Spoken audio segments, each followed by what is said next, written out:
Welcome back, everybody, for another deep dive with us. Today, we're going back to a case that just seems to keep coming back up, the Menendez brothers.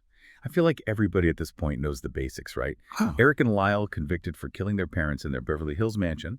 This was back in 1989. But things have gotten kind of interesting lately, and it really raises a lot of questions, even after all these years. It really is remarkable how this case keeps drawing us back, isn't it? I think part of it is because it just touches on these really deep human themes. You've got wealth and family secrets, and then you have that whole idea of justice itself.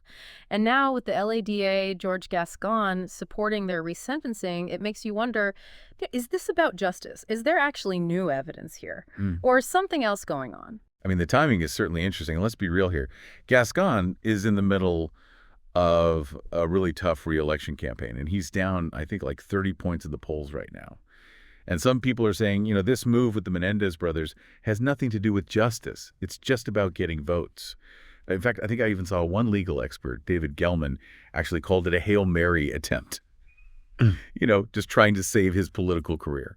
Yeah, that's definitely one way to interpret it, no doubt. Gascon, he's definitely known for his progressive stance on criminal justice reform. And this case, come on, this case has always been so controversial. So, yeah, by him pushing for this resentencing, he could be appealing to a specific voter base, maybe people who are more sympathetic to the brothers' claims of artists. So let's remind people, or I guess some people might not even know, just how big a deal this case was. We need to go back to the beginning here. The crime itself was just shocking. Jose and Kitty Menendez, they were very successful entertainment executives. And then they were shot and killed by their sons in their own home. That's pretty crazy in itself. But then when you factor in how brutal the murders actually were, that's what makes it even more intriguing. Yeah, the details are so important in this case. They didn't just shoot them once, right? They actually ran out of ammunition, they reloaded, and they went back and finished the job. And I think I even read that Kitty Menendez was actually trying to escape when they came back to, when they reloaded. Come on, that's chilling stuff. Absolutely. And those details, they played such a huge role in how the public saw the case. Just the sheer violence of it. And the fact that she was trying to run away. All of those little things, they kind of painted this picture that a lot of people had trouble, reconciling with the abuse claims. Right, because it's not like they denied doing it, right? Right. Their whole defense was built around years of alleged abuse at the hands of their father, Jose. Yeah. So they claim, and this was their legal defense, they claim that these were acts of self-defense. This was like a last resort after years of suffering. And that's what makes this such a polarizing case. Some people fully believe the brothers, but then you have other people who say, no way. They see it as a way to get away with murder. And of course, the jury sided with the prosecution. The abuse defense didn't work. And they were convicted of first-degree murder, both of them.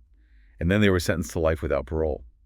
But now, here we are all these years later, and Gascon is saying, nope, there's new evidence here, and it changes everything. And that's why we're here, right? We have this new evidence, and it makes it so compelling. It's not like we're just hashing out the same arguments from 30 years ago. This is fresh stuff, and it could really change how we understand the case. So, all right, give us the goods. What's this new evidence? Well, one of the biggest pieces of evidence is actually testimony from Roy Rossello. He was a member of that Menudo, the boy band. And he alleges that he was also abused by Jose Menendez back in the 80s. This is big, right? Because it's not just the brothers anymore. It's starting to sound like maybe there's a pattern of behavior. That's exactly why Gascon is focusing on that. It's not just individual claims anymore. You're starting to see maybe this was a pattern, and that would make the self-defense argument so much stronger. Yeah, because remember, the prosecution's whole case was built around the fact that they did it for the money. If they can prove that it was abuse, their whole argument just goes out the window. Exactly. And that's not all. There's actually another piece of evidence, too. It's a letter that Eric wrote to his cousin. And get this, it was before the murders. He hints at abuse in this letter. And this never came up in the original trial. Wow. Could that have changed things? It's hard to say, but it definitely adds another layer to everything. So if they actually do get a resentencing based on this new stuff, does that mean they just go free? No, not quite. Gascon is proposing 50 years to life, which means that, yeah, they'd be eligible for parole, but it's not a done deal. So what are you saying? It's not just automatic, right? No. You have to understand, resentencing and parole are two different things. Resentencing just means their sentence changes. They're still serving time, but now with this, they'd be eligible for parole after 50 years. But then they still have to go in front of a parole board and they decide if they can actually rejoin society. So let me see if I understand this. Like, okay, imagine you get 100 years, but then it gets changed to 50. You're still in prison, but now there's a light at the end of the tunnel. Exactly. And that's why everyone's so, I mean, it's such a big deal. Even the possibility of parole, even though it's way down the road, I mean, that's such a massive shift from life in prison. This case just keeps getting crazier and crazier. It's already so wild. And then you factor in what Gascon's going through politically. Right. Remember that Hail Mary comment? Yeah, I mean, he's down 30 points, man. This case, with all the attention it gets, all the celebrities involved, it could be a way for him to turn things around, get some more support. So it's like, is he actually doing this for justice, or is it all about him? I mean, I don't know. It's a tough one. And we'll dive into all that more in the next part of our deep dive. It really is fascinating, how this case just forces you to think about things from all these different angles. Like, on the one hand, you have Gascon, and he seems totally convinced that this new evidence means they need to take another look at the whole thing. But then on the other hand, you've got, guys like Gelman who say this is just, it's all politics. So it's this weird balance between, trying to get justice and the whole mess of the legal system. And then, of course, you throw in politics on top of that. Yeah, it's definitely complicated. And I think it's important for people to remember that even if the court says, okay, we'll re-sentence them, that still doesn't mean they just walk out of prison. Right. The parole board, I mean, they have the final say. So how does that work exactly? I mean, what are they looking for? Well, a parole board, it's not like a jury. It's different. They don't care about guilt or innocence at that point. They're looking at the risk. Like, could this person commit another crime? So they look at a bunch of stuff, the original crime, how they've behaved in prison, any psych evils they've had, and then, of course, what's their plan for the future?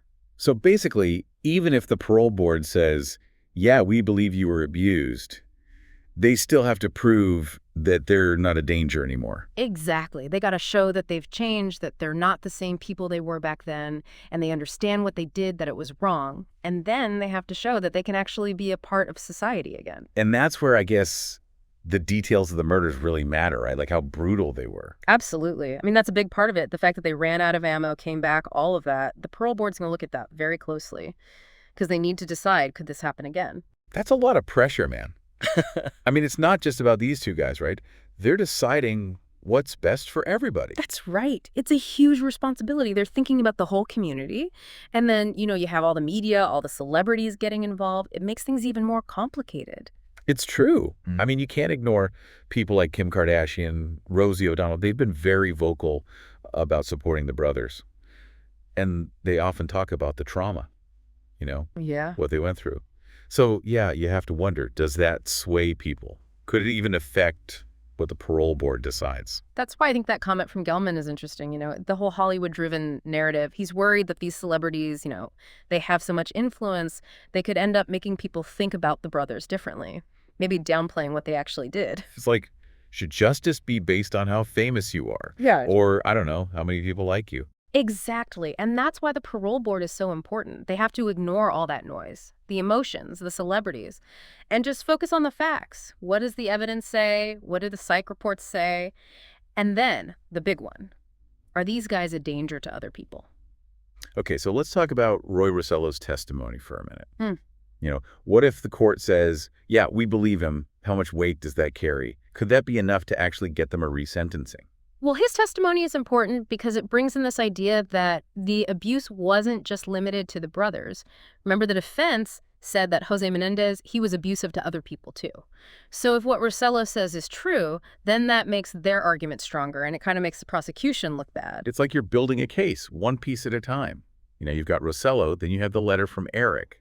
Even though that wasn't in the original trial, it adds another layer to everything. Yeah, it makes you wonder, what was going on in his head back then? Was it just desperation, not cold-blooded murder? It's like, when you're putting together a puzzle, you've got all these different pieces, and each one tells you a little more about the whole picture. So you've got Rossello's story, you have the letter, You have what the brothers say happened, Yeah. and it all gives you a better understanding of what might have actually led up to that night. And that's what's so interesting about this case. You have to look at all sides. You have to weigh the evidence. You can't just assume it's black and white, even with something as awful as this. And it makes you think about what justice really means, you know? I mean, is it about punishment? Is it about trying to help them change? Or is it both? Yeah, that's the question, isn't it? And there's no easy answer. I think it depends on the situation. But in this case, the parole board, they're going to have to balance the crime itself with the fact that maybe the brothers have changed. And then you also have to think about the victims' families. How would they feel if the brothers were released? Would it just bring up all that pain again? Or could it be, I don't know, like a step towards moving on? It's impossible to know for sure how they'd react. Maybe some of them would feel okay with it, knowing that the brothers served their time, that maybe they're not the same anymore. But others might feel like no matter how long they're in prison, it'll never be enough. And then you have to think about the bigger picture, too. What does it say to society if these guys are released? Does it mean, like, anyone can get away with murder? Or does it mean that even people who do really bad things can still change? It's a tough question. It really makes you think about what we value as a society. Do we believe in second chances? Or is it just about punishment? It's a lot to think about. It makes me wonder what I would do if I were on that parole board. Yeah. It's a huge decision, and whatever they decide, it's going to affect a lot of people. This case, man, it just keeps getting more and more complex. I mean, it's been in the news for decades, and it still makes people question everything. Like, what is abuse? What is justice? And then, of course, just how complicated people really are. I mean, we all have the capacity for good and bad. And I think that's the point, It's not about having all the answers or picking a side. It's about really thinking about all the different points of view, and just realizing that even with cases like this, there's always more to learn, more to understand, and it's something we need to keep talking about. It's crazy to think about, right? Like, what would it even be like to, re-enter society after spending decades in prison? The world's totally different now than it was back then. Think about it. Technology, social media, even just how people talk to each other. It's all changed so much since the Menendez brothers were locked up. Yeah, I mean, coming back after all that time, that's going to be a huge challenge, and that's something the parole board has to really consider, right? I mean, could they even adapt to life outside prison now? Would they be able to, I don't know, get a job, have relationships, be a part of things again? It's not easy. And then let's be real. There's going to be so much attention on them. Everyone's going to be watching, judging them. Could they even handle that without falling apart?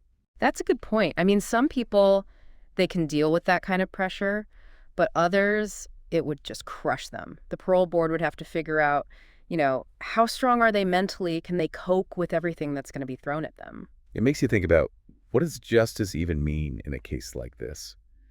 Is it about punishing them? Is it about giving them a chance to become better people? Or is it both? That's the million-dollar question, isn't it? And there's no simple answer. It really depends on the specific case. I think with the Menendez brothers, the parole board would have to balance, how bad the crime was with the possibility that maybe they really have changed.